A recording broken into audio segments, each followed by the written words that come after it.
and welcome to a tutorial which is going to be for the Cubify device in my new Graphik ONE pack.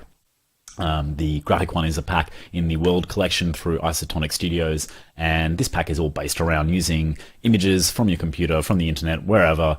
Maybe it's a logo of your artist name and you want to pop it into your visuals for your live sets. So basically the World Series is a collection of devices that will let you have audio reactive objects so you can put visuals to your music. Alright, so we've popped a world viewer from the pack just into any of the channels, it doesn't matter. And then we're going to drop Cubify in. So we've got the audio coming through here, we've got a track playing. This is a section from the Collab Alliance video that I did.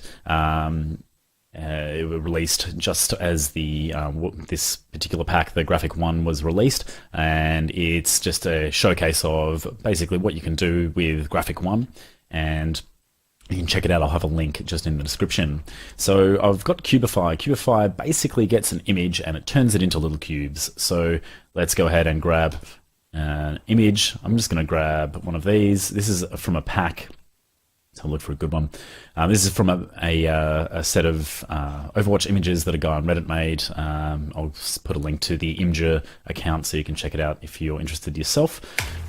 So here we've got this kind of amorphous blob of a collection of cubes. Now if we have a look over here, we've got some settings that are pretty standard to all the world devices. Position, depth, gain for the audio, smoothing for the audio, so you can change how rigid the movements are, and then scale is pretty standard on all the different axes. And then we've got dimensions, and dimensions at this point in time where I've got it set is you can't really see what the original image is, but if I turn this all the way up, it'll increase the number of cubes that are representing that image. So if I chuck on put on a different image, and I'll show you what that original image looks like. That's this here. So you can see that as I drag that up, we get basically an image that looks a lot closer to the original than back down here. We can keep dragging that all the way down and have only 4x4 cubes. So it depends on the look you're trying to get. Just remember that the higher the dimensions are set, the more CPU and GPU that this will use. So over here we've got the size function, and that lets you change the size of the default cubes. So when there's no audio going, they'll be at a particular size, and that's set here. But when there's no audio, you cannot see anything. And why is that? Because in the default image mode, or default color mode, the image setting basically uses the original color palette of that image, and then it darkens the cubes that have less audio. And this is a spectrogram that's going over the top, so it's audio reactive. So the less audio you have, the darker the pixels will be. And obviously the louder the parts of the sound are, the brighter they'll be. You can turn that off by clicking no fade, and that'll use the original colors of the image, and it won't affect the colors based on the audio. So here you can see what the size function does, and it basically changes when there's no audio going through, how big those cubes are. So you can make it look like a full kind of image by putting it all the way up, or make it so it's just tiny little points that then get animated once audio goes through. You can also change independently the axes of each of those cubes, just by doing like that one changes the width. This one changes the height of them, and then the depth. So if I spin this around, you can see there it's changing the depth of those cubes. Cool, so then I'll show you the other function in the color mode, which is palette, and that just uses whatever color palette you've got selected here, and represents the image based on the brightness of each of the pixels, changes what color it's going to use. So if you want to make it fit into the palette that you've got working with currently in the live set, then you can also do that. I'll keep it on no fade for the moment so we can just see what's going on. So we've got at the moment stretch mode turned on. If we turn that off, nothing will happen when the audio comes through. We've got 3 different modes here, and you can have 1, 2, or 3 active at once, or none. Jump just makes them move around based on the audio, so the louder the audio, the particular frequencies, the more movement that will be.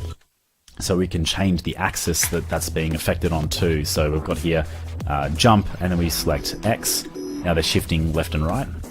If we select Y, they'll jump up and down. If we select Z, they'll go in and out, which again we can show by spinning it to the side. You can also change the amount that these cubes move on the audio based using the sensitivity, and you can see there it's just basically changing the velocity of the movement. And then we've got a noise function, and when that's on 0, you'll see that the movements are very static and they'll just move simply to a position and then snap back.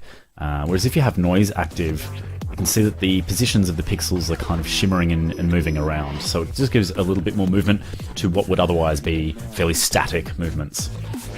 So then there's stretch, and stretch obviously just stretches the cubes based on the audio.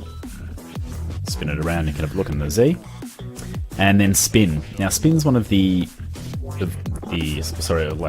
effect that you can't really see without using lights, because lights give it shadow. So when I turn the lights function on, which is just here, you'll be able to see a lot more effect from those spinning cubes.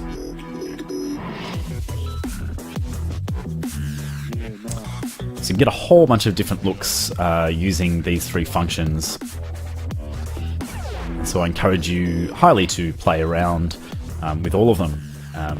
There's currently transparent, which makes the cubes more transparent depending on the brightness of the image, and you can use that so you can layer stuff behind it and in front of it and you can still see it. So that's basically all. Then you've got the standard rotate functions like in all of the World Collection devices. I hope this was illuminating for you, and we'll see you in the next little series, or in the next video of this series. Thanks.